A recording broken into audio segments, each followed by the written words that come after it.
Hi and welcome to Find Your Magic. I'm Edward Pike. And I'm Rob Sykes. So this is a podcast that explores how it's never too late to actively live or pursue our magic, i.e.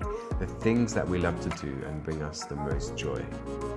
In each episode, we talk to a guest about their journey to finding and living their magic, the ups, the downs, the challenges, and the triumphs. We've been talking about doing this podcast for a long while now, so we're really excited to finally be launching it and sharing it with you all. Listening back during the edit, I don't think we're quite ready to be hosting a late night chat show, but bear with us and we will get better, we promise. I hope so. So in this first episode, we speak to Owain Evans, the founder of the Big Gay Out in London. And we really couldn't have asked for a better first guest for this podcast. Owain's story is very inspiring, and he touches on many great points about the challenges and the joys of living our magic. Yeah, what I found really interesting about this conversation is that it highlights how we often live our early lives trying to please others, usually our parents, at the expense of our own joy. Yeah, and what I really loved in this conversation is that Owain gives us a fantastic example of how living our magic actually requires us to take a lot of action and to really work at what we want to create in our lives. He's also a great example of how the path to finding our magic isn't always straightforward. Quite the opposite, really, it never is. And the first and main obstacles is always ourselves and our lack of trust in our instincts. But that when we do what we love, we feel like we're in the right place, we feel like we're doing what we're supposed to be doing, and we thrive in our lives as a result. So without further ado, let's lube up and slip into the podcast. No, you can't say that. I can, I just did. So here is Owain Evans. Hi, welcome to Find Your Magic. Hi Owain. Hello. How are you this morning? I'm very good, thank you. Yeah, feeling good. I slept more than 8 hours, which is a rare occurrence. So good. So refreshed and ready. Yes. We're just going to jump in. We're just going to ask you 7 questions just to lead us into the podcast. So the first one is just tell us where in the world you're based. Where are you? I am in London, in southwest London, in Brixton. And what do you currently do in one sentence? I run a health practice, a chiropractic practice. I run events for gay people, and I'm an opera singer. And what does it mean to you to be living your magic? Oh, it feels great. It feels like I'm living a full life, an authentic life. And once I found my magic, I felt life wasn't missing anything. There's a horrible feeling of when you feel like you should feel happy and something's not quite right. So I feel happy. So on a scale of 1 to 10, how much would you say you're living your magic right now? Oh, 10, I'd say. And I went for 10 and then I thought, no, it can't be 10. So I have to say 9 and find something wrong, which is really bad, I think, or really good, perhaps. I don't know. Yeah. The first thing that comes is awesome. Yeah. What has been your biggest challenge to living your magic?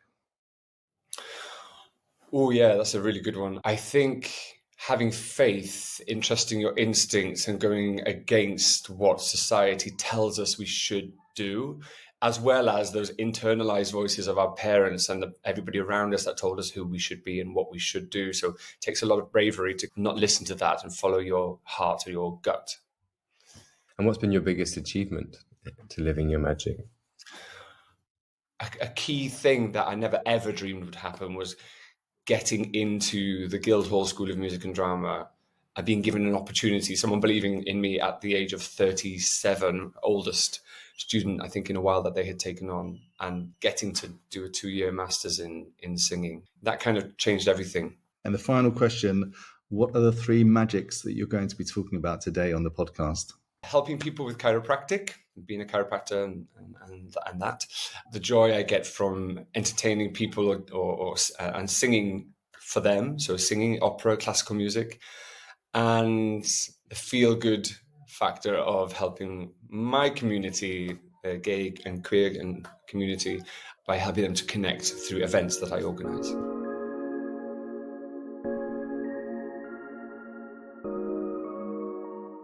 we kind of dive straight in with this podcast, which is talking first about your childhood, about, tell us more about where you grew up, what your childhood was like, and what you loved doing as a child. Well, I'm Welsh. I grew up in Cardiff. I am one of 7 children. My two older siblings from my dad's first marriage, and then I'm the oldest. And I think that's important because I think that drives a lot of my personality and who I am. The oldest child, the responsible sibling, the one that helps mum and dad out, the one that looks after the younger kids, kind of gave me that kind of immediate kind of role, if you like, when I was young. From a very loving, very close family, very blessed mum and dad, incredible people.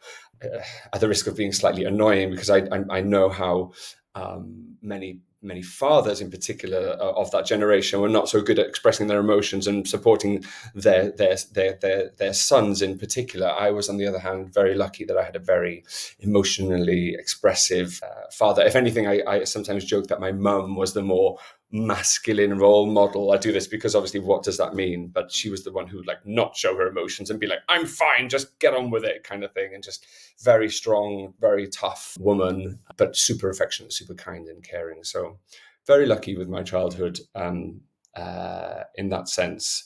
My experience was, and I can only speak from my experience, was that in being one of many siblings, there's a kind of, right, I need to find my place. And as you grow up, you go, well, he's clearly the cute one, and he's the kind of naughty one, and she's the kind of musical one. And I had to kind of like find my role, and you're kind of testing your parents to see what's kind of what gets you the most kind of love and attention, And I think I went through many stages of kind of like seeing what worked. What I found was that when I was the clever one and when I was the helper, so when I was helpful for mum and dad, and being there and supporting them, and look after your brother, will you go to the shop and get me some eggs? Mum's making some cakes. And knock on the neighbour's door next door. Will you go and ask if she's got some sugar? So I grew up seeing and understanding and believing that helping others was the right thing to do.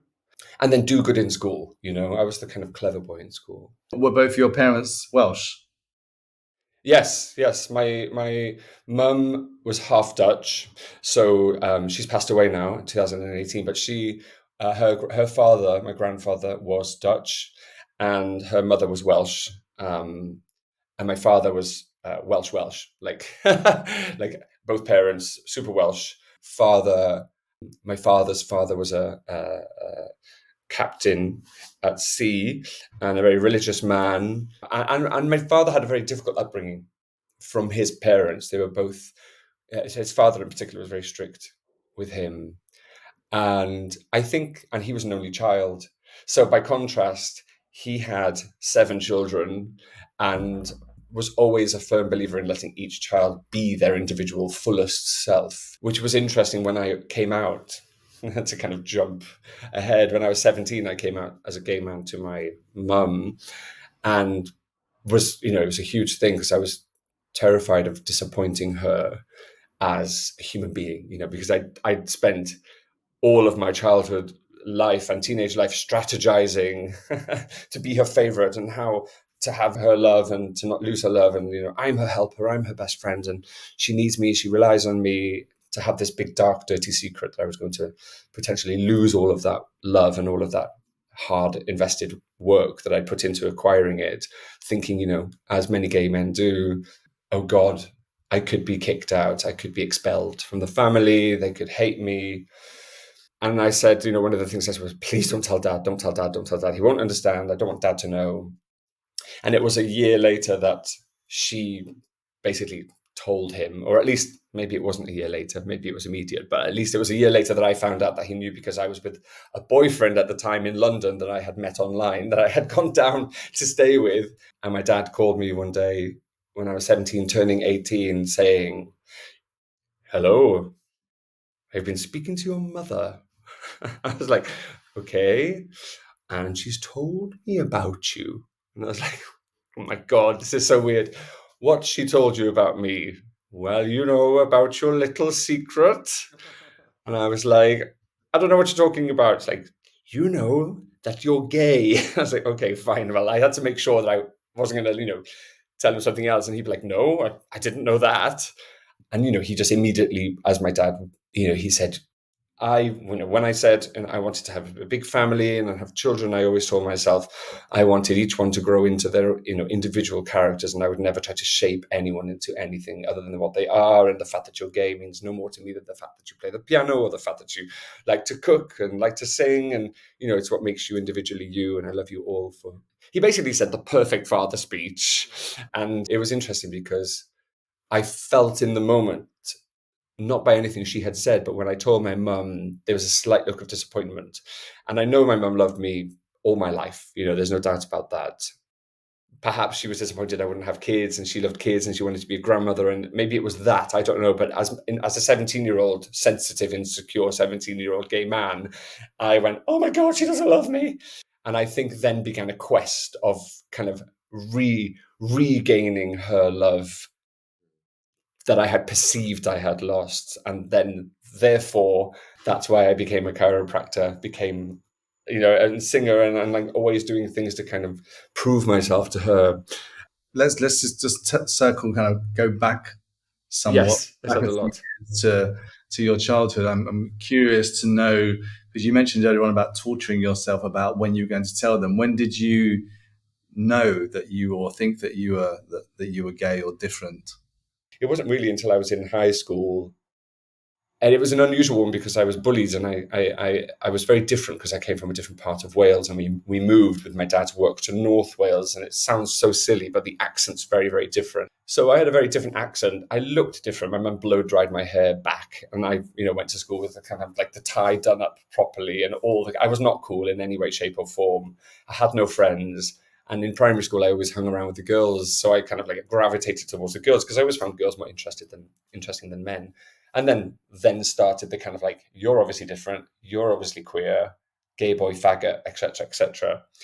And so I was like a bit like, what is this thing? Am I this thing? What is that thing? And I was attracted to boys, so I knew kind of like 11, 12, perhaps 13 that I was, like I did fancy boys more than girls. I didn't look at girls in a kind of sexual way.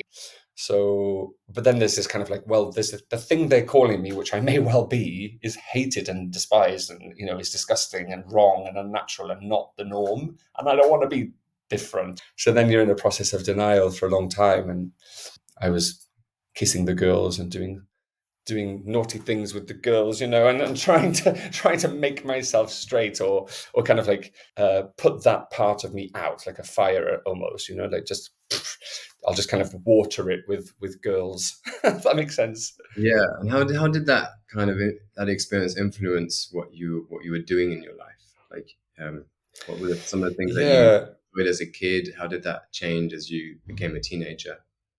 it's a good question. I think there was this fear about my mum's love meaning so much to me, and impressing my parents meaning so much to me, and I had this fear, at least at the time, that if they knew, they would turn against me, because if all these people disliked it, then why would they love it? Why would they be so proud of something everyone hates? Well, how that just doesn't compute to a 15, 16-year-old brain. It's like, this is dangerous.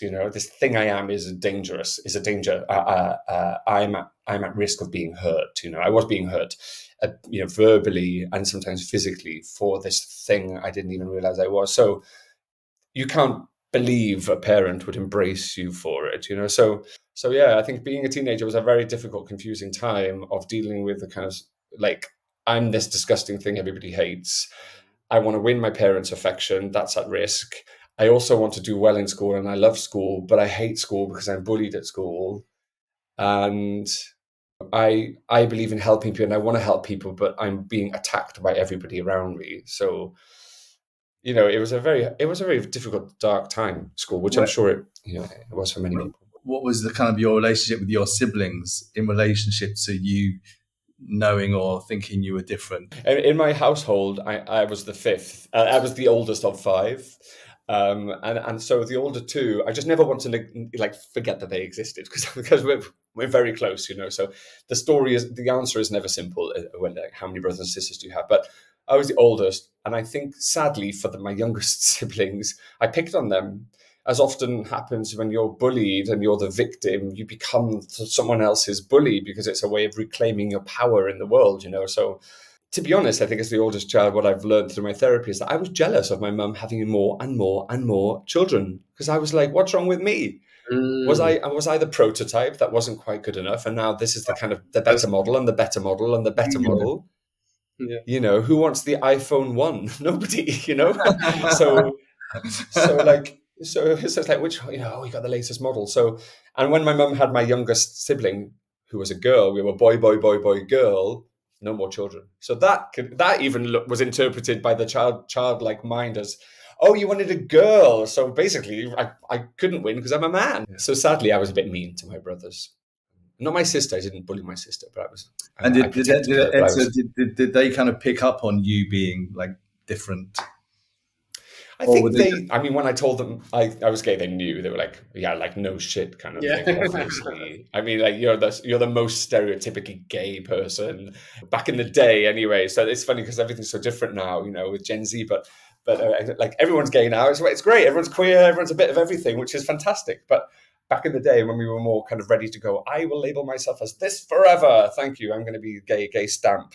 And now I kind of banned myself from doing anything other than being gay and everything that comes with it. So I was all the cliches, I was like, loved playing with the girls, loved girls' toys. I wanted to be a hairdresser when I was younger. My mum bought me a hairdressing kit for one of my birthdays. I liked cooking and music and the arts and musical theatre. And, I was skipping about like a little happy gay boy. Gymnastics. I was a gymnast, Yeah. And how did that evolve? Doing all these things like cooking, gymnastics, performing. How did that evolve? Yeah. And how did that evolve into like what you actually ended up doing as a first career? So difficult. What I find really sad about life is the older you get, the more you have to specialize and the less you're expected to do. And fast forward to now, it's often the kind of conversation I have with people is like, how do you do X, Y, and Z? And I could never do that. And this kind of limiting beliefs that we have, which is part of the educational system. And what I hated was going from learning all the subjects to kind of, okay, it's gone from that to 11 GCSEs, down to 4, 5 AS levels, down to 3 A levels, down to 1 degree. And I was like, I remember having this panic, like, don't make me choose one thing. And I don't want to drop geography. And said no one ever, and I don't want to drop, like, I don't want to drop home economics. I love cooking, and I Yeah. love woodwork, and I want to paint, and I want to do ceramics, and I want to do everything. So it was torture for me. I mean, interestingly, music and piano was always a hobby. So I played the piano since I was 6, and I sang in the choir. In school, it was something that I did to actually hide from bullies. It was choir practice was lunchtime, so you ate and you went to choir practice. So it would be like, grab your food, and then So I always joined in all the lunchtime activities because it meant I wasn't on the playground and I wasn't able to be targeted. So I hid even in sports practice, even though sports were often, I was on the same team as the people who often picked on me in class, but during sports, they were like on my side. It was the most bizarre thing. In the classroom, they would call me queer, faggot, bum boy, blah, blah, blah, blah, blah. But then they'd be passing the ball to me and like say, oh, nice tackle. I'd be like, what's going on here? Because one is for show, especially for the girls. Yeah. And then you're actually one part of the lads. So can't argue with that. And you're actually quite good at this sport. So, but anyway. So were you quite Yeah. sporty as a kid? Were you I capable of was. holding your own as a sportsman? I was, because from primary school I had played football and cricket, and hyperactivity came in handy on sports day. I could run and can run very fast. And my mother, I forgot about this, but my mum, as part of having 5 children, of course, summer holidays were just a nightmare because obviously we'd all be home. And she called us the Beastie Boys because we were loud and we were like monkeys basically. So, and we were 5 born in 7 years. So you can imagine also we were all close in age. So she'd send us off to different schools. So I went to athletic school every summer for 4 weeks. So when I came to school, I wasn't starting from scratch. I had a childhood of triple jumping. And so I was like top of the the athletics. I was 200-meter champion. I was triple jump champion. And I played football and cricket. And my parents would send me sometimes on activity holidays. So I would go horse riding and climbing and outdoor skiing and tobogganing and roller skating and ice skating. And every Saturday, my father would take us, so my mum would have a break, swimming and ice skating and to like adventure climbing places or to parks. And I was climbing trees. And I've always been very physically active. Yeah.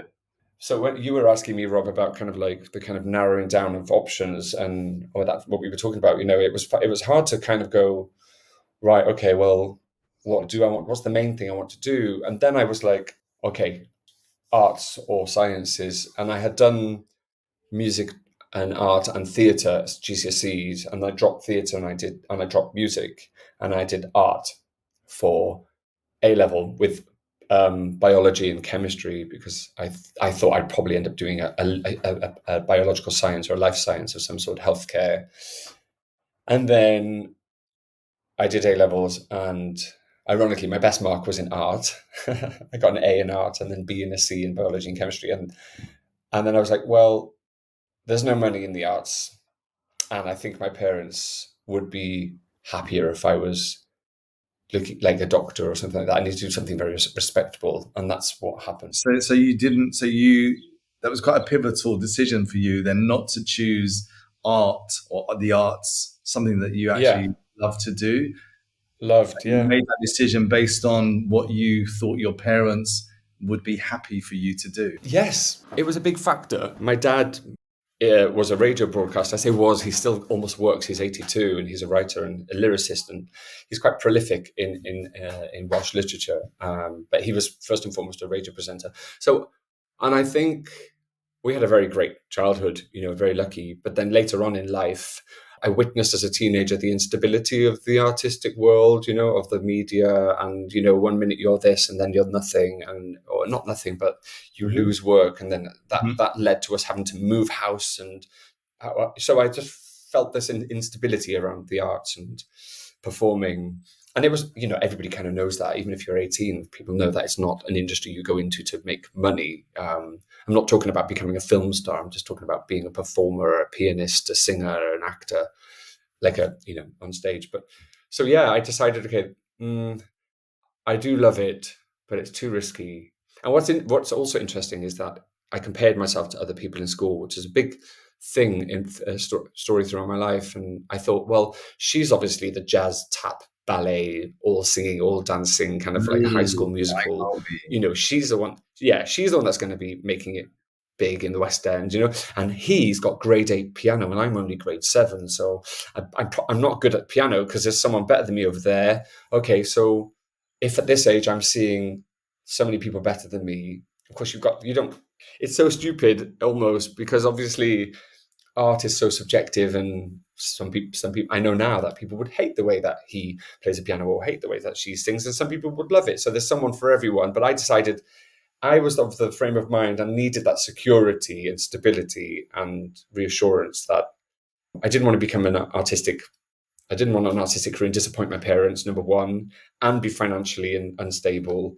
And I did like science a lot, and I was good at it, and it was about helping people, right? So I felt that's a big thing for me, helping people, whether it's entertaining people through music and taking them on a beautiful emotional journey through this music, or if it's about literally physically going, I'm in back pain. Okay, let's get you out of back pain. Let's literally fix your physical discomfort.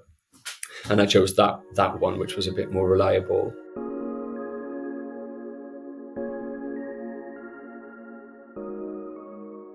I'd be curious to kind of just touch on briefly your journey from your studies Yeah, to becoming a chiropractor, because I don't feel like I've heard yeah, Yeah, that that's true. that part of yeah, the story. yeah. So I I did this anatomy, 2 years of an anatomy degree. Long story short, I dropped out. I didn't like it. Wasn't having a good time in uni. I was a barman, a naked butler, a chef, worked in a casino, did some go-go dancing, all of this bonkers stuff. And I was kind of in this kind of like hedonistic, like whatever. I'm sick of studying. I'm sick of trying to impress my parents. I just want to have fun and be silly and not think I have to be academic to be worthy in any way. However, a couple of years of that ran its course, and I got a bit bored. And I thought, well, I did want to help people. I'm not really helping people enough right now. And I was really I just got into the gym, and I was like, okay. I had an ex-boyfriend who told me about chiropractic. I thought, this sounds very interesting. So I looked into it. So, oh my God, helping people with your hands, a skill. And yeah, sounded interesting. So I did the degree, 4 years, graduated, moved to London, and started working as an associate for another chiropractor. And I worked for about 5 years for this guy. And I realized actually that working with people is difficult, is messy, emotions get involved, people don't listen to you, people don't remember what you said. You tell people to do exercises, they don't do them. You tell people to stop sitting in a bad way, they don't do it. You tell people to stand and walk more, they don't do it. They want to be fixed, but they don't want to do any hard work. They want to be fixed, but they don't want to pay for it. So if anything, being a chiropractor has given me some of the greatest insights into humanity and the human condition, and what we want, yet what we're willing to do, and to get it is so fascinating. So anyway, I did that, and then I do that still. I haven't stopped, but I kept having arguments with all of my bosses. I worked in one clinic, and I was arguing with the boss because I was like, "Don't you think we should repaint the reception? And don't you think we should be, doing marketing like this? And why aren't we not doing social media? And I think that we should stop that." And he was like, "Whoa, you just like back off." And anyway, I was like, well, I'm sick of that clinic. I'm going to work in another clinic. And I worked in another clinic, which was in East London. I worked there for three lovely ladies. But we started having discussions. And, I remember one day, one of them saying to me, well, if you've got so many bloody ideas, open your own clinic, or maybe if you had your own clinic, you'd understand actually what it's like. So I thought, ding, my light went off in my head. And I thought, yeah, if I've got so many strong opinions, maybe it's because I should be doing it my way. And then began this process of writing a business plan and applying for funding. And this wonderful, we talked earlier about kind of another thing of mine is creativity and creating something, an idea. So I had very clear ideas and opinions of what customer service meant from all my years of working in a casino and in a bar and in a restaurant and as a waiter and as a even as a naked butler. I was taught about good customer service and about making the client happy and about sounds really dodgy, and about moments of truth. Moments of truth, not like that, moments of truth, where you remember someone's name, remember their favorite drink, say happy birthday and they didn't even tell you it was their birthday, all these little things. So I wanted moments of truth for my patients. I wanted them to be like surprised endlessly by the level, or by the exceeding of expectations. So I had all these like great ideas. So I did set up my own clinic, and I did create that journey. And Backspace, my clinic, is in Clapham, and it has been serving the southwest of London and outside of London as well. We get people coming from far and wide to the clinic. Having created your clinic, and presumably you're now employing other chiropractors within that space, have all the kind of boxes been ticked for you in terms of what you wanted to achieve with that? And are you still getting, joy from being a chiropractor? Yes, is the answer. It has ticked all the boxes it needed to tick. The setting up of the clinic, the premises now Backspace, the clinic in Clapham, I started off with a little room in a clinic in Brixton that belonged to someone else. And I don't know, I started getting this feeling of it's not enough, which can be translated into I'm not enough yet. I have not done my mum and dad proud enough yet. Oh, there are chiropractors doing it better than me. I won't be happy until I have the clinic. That's the best clinic. And a clinic on every high street in the UK, in every major city, in Manchester, in Cardiff, in Glasgow, in Liverpool, there'll be a Backspace clinic. So unfortunately, this kind of desire to always be better and better and better, not unfortunately, it got me the clinic. And then the process started of having the clinic. Then I was like, okay, I've got the clinic. Now it needs to be successful and profitable. So that was that was an 8-year journey. So now I've gotten to the point, because of other changes and other things going on in life, other avenues, that I feel proud I've done it, and it even allowed me to take a year off to study for a master's not so long ago, which was in singing. So I'm very proud, and definitely, yes, I can tick the boxes to say I made that, I created that, and it's affords me freedom. So yeah, I think I have ticked the boxes more or less.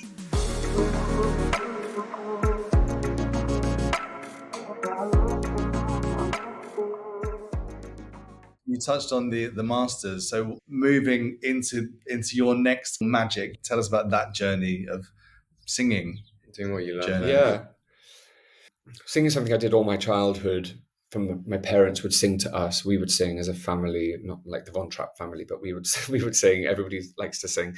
Everyone's got a voice, and I play the piano. And so, but it was always a hobby. And like I said earlier, it was a way of escaping the bullies at lunchtime to kind of be in the choir, and a very Welsh thing to sing anyway. I think everybody sings in Wales. So whether they sing well or not, I don't know, but they all sing, so it's a very cultural thing. But when my mother passed away in 2018, I had been having singing lessons just for some fun, really, on the side, kind of having some kind of creative outlet and not just using my brain all the time with the chiropractic, which was kind of like problem solving.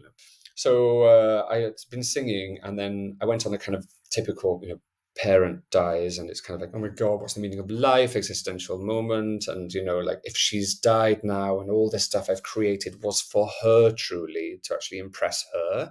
And my mum's not here now to see a successful boy she's raised. What's the point a little bit? And what am I doing for me, actually, if everything I've been doing has been for her and dad, not 100%, but largely driven by that energy to kind of, be loved. And I had been singing, and very random story, but it's quite funny how these things happen. I think the message is, the signs are often there, or sometimes things happen at key moments in your life where you've got to go, I'm going to listen to this person's advice, because so often do we advise or recommend a book or recommend a therapist or recommend a course or recommend a website or something, and people go, oh yeah, but they won't, because it's not the right time for them. They're not willing, they're not ready, it's too much, it's not, or whatever. So, but I had a patient come in, a new patient who was an opera singer, came to see me, and we just got on really well. She was a bubbly personality, very theatrical. And I just instantly was like, wow, I just love this larger than life person who's just like, life's a stage, right? As Shakespeare said, or something like that. So she was always she was always performing, basically, and I just loved her. And within the first session we just bonded, and I kind of shyly admitted to her, that, oh, I like to sing, or, I used to sing a lot and I sing sometimes, and she was like, oh, I knew there was something about you. I knew it. She goes, what are you doing this chiropractic stuff for? You should be on a stage, get back into it. And I was like, oh, and it was one of those like, oh my God, I've been seen, someone's told me exactly what I wanted to hear all my life, which was, this isn't supposed to be what you're doing. You're supposed to be on stage. She literally said it she didn't realize what she was saying, but she basically said it. And I couldn't wait to crack her back and get her out of the room as fast as possible so I could then, I'm just joking. I treated her very carefully, very slowly, with a combination of treatment modalities, and gave her some exercises and sent her on a merry way. And then I phoned, she had recommended Morley Opera School. So I called Morley Opera School and I was like, put me through to singing. Didn't know who I was speaking to. And they said, well, put you through to the head of opera. And I was like, spoke to the head of opera, Michalis Angelakis, at the time, and he said, oh, wonderful, yeah, chiropractor who sings, well, that sounds great, very interesting, come and audition for us for the opera school. I was like, oh my God, no, I'm terrified, I'm just a hobby singer, I'm not auditioning for the opera school, are you mad? Because we've got an introductory course, why don't you come to the introductory course and audition for that? We have to audition because that's just the way it's done. I was like, oh God, okay. So just bring an aria, an aria being a song from an opera, or a song. And I took the one aria I only knew one aria from The Marriage of Figaro, and I sang Figaro's aria. Anyway, I got onto the course, and that began my singing journey. And I think when you're in the right place, doing what you love, and it is the thing you're supposed to do, you just, you thrive. And that's what happened. I became obsessed and fanatical about singing. And it was like I had another chance at life almost. It felt like I was back on the path I should have been on, having had a huge 15, 20 year kind of like, what's the word, when you go off track and you come back. Yeah, exactly. And I was doing it, and I basically did it with such fervor, and I had the money from the clinic to fund it, and I had complete flexibility over my hours. So I was like, oh my God, amazing. I'll just stop doing Tuesday afternoons and do Wednesday afternoons instead. And that means on Tuesday afternoons, I can go to Morley College and do the German song course. And then I'll audition for that. And then I auditioned for the full opera school that I was afraid of auditioning for initially, got on, and then I just rearranged my hours around my singing. And then the clinic and my chiropractic became about funding my singing, and life became about singing until I was encouraged by my teacher at the time to do a master's, which I did.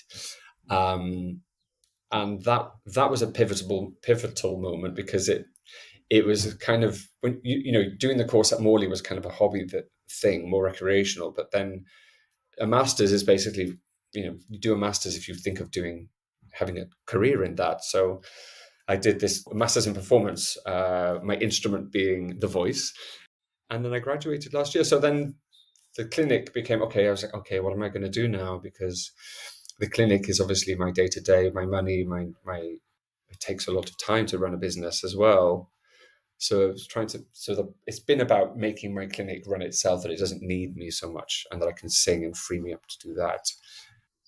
Yeah, I'm now singing, which is great, as well as being a chiropractor, which is a very weird combination. And can you tell us about what you love about singing? If you were to put your finger on that, can you tell us about a moment when you were doing it, like, oh, I'm in it? Yeah. Whatever. I think for many years I hid my voice, and I hid. So I found it deeply healing, being able to kind of like sing as loud as I can, as an opera singer, and be heard and be appreciated and be loved for it. There's just music. I just love music. I love classical music. I think these composers were geniuses. I mean, there's a reason why Mozart and Beethoven and Verdi are still being watched, are still being listened to. They're great. They're incredible stories, and it's about storytelling. And as human beings, we just love being told a story and being taken on an adventure. And so I love it, and I love taking people through a story, I suppose, and throwing myself into a character. Someone I'm not that person, but getting into the psyche and yeah. Is it a highly competitive space? Oh yeah, very. I mean, my teacher tells me, one of his favorite lines is, in every 20 auditions, if you get one job, you're doing really well. So What do you think your mum's reaction would be now if she was still here about you being? I think she'd be overjoyed, really, because when I was young, my mum used to love nothing more than she would come with a glass of wine and sit with me playing the piano for, I'd be there for 2 hours or 3 hours. She'd love turning the pages, and she'd make her request. Oh, play that one I like, or let's get your sister in to sing On My Own from Les Miserables, and you can play for her. It's like, this is the kind of childhood I've had at times. And now I've done a master's from the Guildhall, and I'm singing on tour in La Traviata, and I'm singing the lead role, and she would probably be gobsmacked and so proud, because she knew I loved the piano. And Do you ever think of her when you're singing, or are you very much in the zone of singing? Yeah. I do think of her, probably not often enough, actually. Not often enough, because when you're singing, you're drawing on your own emotions and experiences and memories. If I'm singing a tragic loss scene where I've lost the woman I was destined to marry because her father, the king, has promised her to another man who is more worthy, and I had been waiting to come back from war to marry my beautiful Elvira, and I've lost it, then I draw on, like, that's not happened to me, right? I've not been engaged to the princess of the land and been at war, so I have to draw on the simple emotion of kind of tragic, like loss, like the loss of my mother, or the loss of even my dog, who I was super close to. It sounds a bit funny, but it's sadness, it's grief, it's helplessness or hopelessness, and so you kind of, so yeah, bringing it in is important, and I don't think I draw on her enough. Most of the time I'm just going, fuck, I hope I hit this note, or oh my god, my breathing, calm down, or why are my palms so fucking sweaty, and where's my saliva gone? There's too much of that going on, and actually I should be a bit more like zone, emotion, intention. Nice. What's going on here? I'm sure that comes with time and practice as well, right? Totally, yeah. That's how I was when I started as a chiropractor. And oh my God, Yeah. please don't do anything wrong. Like, oh my God, what if they don't like me? Oh my God, what if I get it wrong? And now I'm like, yeah, this is easy. I can do this with my Yeah. eyes closed.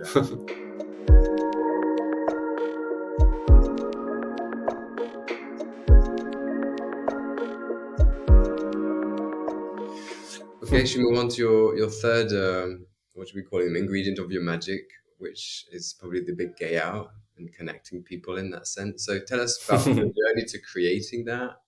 What is it you love about Yeah, And that? tell us what it is for our audience who Yeah, may not know what it is. there you What go. is the of big game? course. Yeah, Big Gay Out is a play on the word on Big Day Out. So it's basically, days out, evenings out, weekends away. It's events basically for gay, bi, trans, queer guys to come together and meet other guys to just do nice things together, because there's not enough of that, I think, in the community. And as a gay man myself, coming to London, I was lucky enough to know a group of friends, but said group of friends, activities were going out partying, getting wasted, all weekend, work Monday to Friday, repeat, work Monday to Friday, repeat. And that's the life of many gay, especially young gay men in London.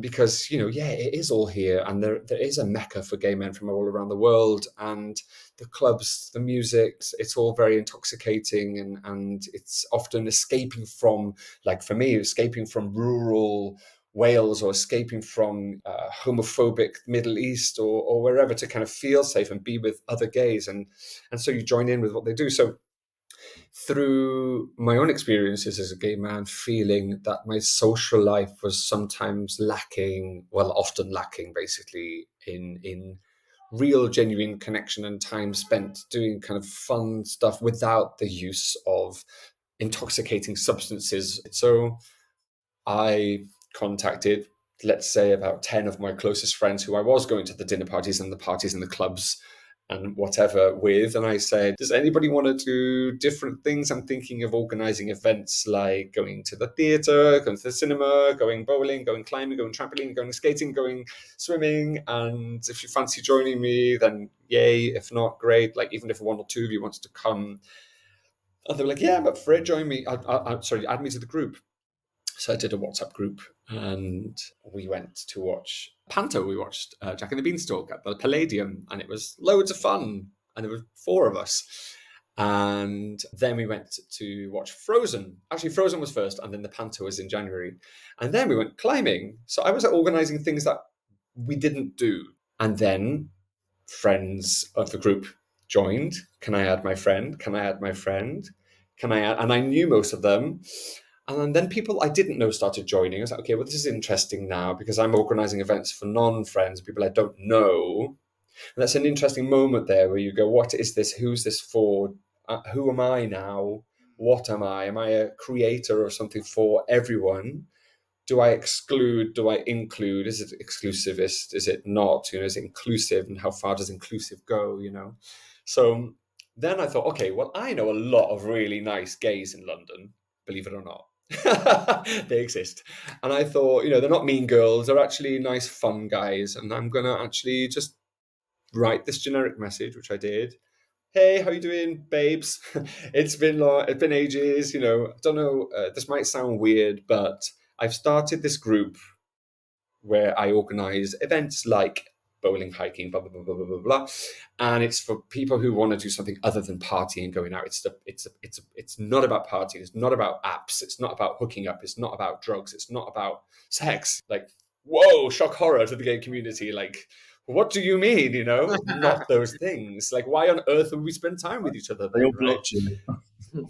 Yeah, exactly. Yeah. Surprisingly, they didn't. They all joined. So it went from like 10, 20 to like 100, 150, 200, 250, 300. So through last year, 2023, I started in January more or less, and by December it was 650. And I was basically doing it kind of for free, and it was kind of taking over my life. So now what we have are people who actually subscribe. They subscribe to the community. It's like the price of a pint a month, pint of lager. And for that, you get access to the community and the events. And many of the events are free. So in a way, you're getting access to these free events. You're not paying to come on the hike with us. You buy your own train ticket and you join us. So it's about access to the community and access to the events. And then other events are pre-organized and booked by me, like a theatre trip to watch Devil Wears Prada or Moulin Rouge, or, I don't know, go to like a gallery exhibition or something, where I'll organize a group discount ticket. So you also get discounted events. So if you were to want to watch Devil Wears Prada, it's cheaper for you to join Big Gay Out and actually buy a ticket through Big Gay Out than it is to go to the box office. Plus you get to come with a group of 20, 30 gays who are going to watch it at the same time. And then we usually then will have a drink afterwards or before. And a lot of the community members have met boyfriends, have made real close friendships, have said, it's rescued them when they came here, and they knew no one, and they were going out, and that's all they were doing, and they were starting to go down some dark paths that we probably all know someone who's gone that way, if we haven't gone that way ourselves, or started to or been tempted to. So to hear that is the most amazing part of it for me. What joy does it bring you? Like what is it about it that really kind of brings you that joy? I would say that the process of going from the kind of chiropractic to the clinic to the singing to the Big Gay Out is a process of becoming more and more true to myself and who I am, and what really, don't want to say turns me on, but, gets me going, gets me really excited, and coming back to kind of my true self and honoring that person that loves to bring people together, that likes to make people happy, that understands the importance of a genuine connection in society, in a society which is increasingly disconnecting and becoming more remote and more isolated and working from home and on social media and living through a lens or a screen. It's kind of creating real world physical contact between people who need it. The gay community needs it. I think actually now more than ever, even though there's more and more acceptance, there's more and more technology, and there's more and more insta-fabulosity and portraying yourself as one thing, which is completely not who you are, and inauthenticity and falseness. So that gives me great joy because it's old school, right? It's like, let's go bowling. Let's climb a fucking wall together. No technology involved, Okay, we take pictures and we put it on the gram. Yes, because we want to draw more people, right? But it's only because we want to attract more people to that. Hey, we're doing nice things without mobile phones over here, and we're actually touching and shaking hands and saying hi and actually eating a burger together. Wow. So it's that really. I love sitting around the food table afterwards with the 20, 30 guys who don't know each other, and they're all just lost in conversation with each other. And I sometimes have that kind of floating out. Wow, this is amazing, and I don't need to talk to anyone because it's just being there for me is just like, it's wonderful. And now some of them, I get goosebumps now. Some of the members now run the events, so I've got a few guys that kind of, one is the roller skating guy. I've got the climbing guys, which is again, wonderful. So I love connecting people. That's the joy really. And I think you've given like the three kind of, components of your magic. You've given really good examples of of how it works. Like it is something that you love doing, but you've also brought a lot of practical application to these things. You're singing, you've actually gone out there and done the masters, the Big Gay Out. You created the structure for it to happen. The helping people in the medical way with the chiropractic practice. I'll get that right one. That's how you've really created. You put structure around these things that you love doing, and so you've created these amazing things as a result of it. And that's a really good example for people, I think, to understand that it is things that we love, but there has to be behind it as well some real practical kind of application to actually create something. Yeah, you're right. I mean, I think that is key, and because I think sometimes it's easy to listen to someone go, "I did this thing," and be like, "Oh wow, that sounds straightforward and easy." I think your first obstacle is you. The first thing that's going to get in the way is you, because almost immediately you're going to find all the reasons why it won't work. Like, oh, I'm too this, I'm too, people don't like me, people won't listen to me, I'm not a leader, Like, how would I do that? Oh, I'm too awkward. I'm too this, I'm too that, whatever. So first have to believe in yourself that it is a good idea and trust your instinct. And if it's something that you would like, there'll be someone else out there that it also resonates with, for sure. So we're going to move on to the final section, which don't look so frightened, it's fine. We're calling this the share section. If I could turn back time. Love it. And it's, what piece of advice would you give to yourself at any point in your life? Yeah, choose like one point, one moment. Tell us first like what that moment was, and then what piece of advice would you give to yourself at that point? It could be any time. It could be childhood. It could be yesterday. Oh my God, that's so hard. That is so hard. I think I immediately went this point in my head. I went back to the 18-year-old and said, go for it, follow your heart. You are good enough. Do the art. It's not about what other people think. It's about, doing what you love, etc. But then I thought, okay, well, then I hadn't been on this journey with the chiropractic that really taught me so much about humanity and human beings and got me this income and this money to enable me to do all of that. Probably would have been a very different outcome. Maybe I would have given up on the art. So. And then I went further back. I think it's going further back because I think the most important thing for me, I wouldn't change my life story. Yeah. But I think what I needed to hear when I was very, very young is that mum loves you and you don't need to do anything to prove anything to anyone. You are good enough the way you are. You're enough already. And she loves you no matter what, because I think a large part of my life has been about proving to other people my worth. And so I think that I would give myself that advice when I was very young, is to just believe that I am good enough and just enough. It don't have to be more than or perfect or whatever. It's just this word of which is so underestimated or which is just enough. You are enough. It's so simple. But we're always trying to be better, more than, look like that person, sound like that person, have that person's body and be someone else, because we are not enough effectively just as we are. And that drives so much unhealthy behavior and, toxic relationships and creates so much internal torture for so many people. I think people need to see that they are unique and absolutely fine just the way they are. It's okay to strive, to learn, to be curious, to improve and to evolve and to achieve your full potential. Yeah, beautiful. But know that you're always enough just the way you are already. You're already enough. Yeah, Great. Nice. Thank you. Yeah, thank you. That's a perfect ending to a very interesting and insightful conversation. Thank you for giving us your time and being so open and honest and willing to share your story and tell us about your magic. Yeah, it's very nice. Thank you.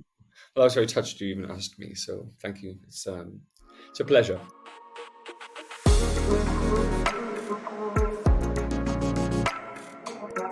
So that's it for today. Thanks again to Owain for being the very first guest on the Find Your Magic podcast. If you want to get in touch with him, you can email him at Owain, that's OWAIN, at biggateout.org. And we'll make sure we leave some more of his links and social media on the show notes. Thanks again for listening. If you like this episode and want to hear more, please like, comment and subscribe wherever you get your podcasts. We'll see you next time. See you next time. Bye.